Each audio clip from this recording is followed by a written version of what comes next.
Hey guys, welcome back to my channel. I'm teacher Chloe, talking all things ESL. So today I'm going to talk a little bit about Cambly Kids. So sometimes I get some questions about these, how things work on it. So you might have noticed there are some extra resources now available on it. And so some aren't sure about how it works. So these can be a real lifesaver in class, especially when you run out of slides to teach if the kid is way more advanced than the slides or there's just not that many slides. So there's quite a few different ones that you can upload and then return back to the lesson.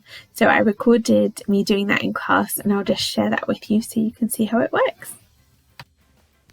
So you just head over to the library, then under teaching resources you've got a list of different activities. When you select one, then you usually have another option for the level or the subject. So this one is animals. You just hit open material and it opens up. And usually slide 1 will then give you some ideas for tutors to use, and then you just go straight into the lesson. If you want to go back, then under library you just select today's lesson and it takes you right back to the lesson that you were on.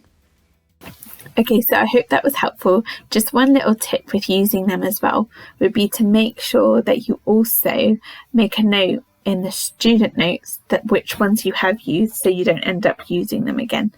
Because after a few it kind of gets hard to keep track of which ones you've done.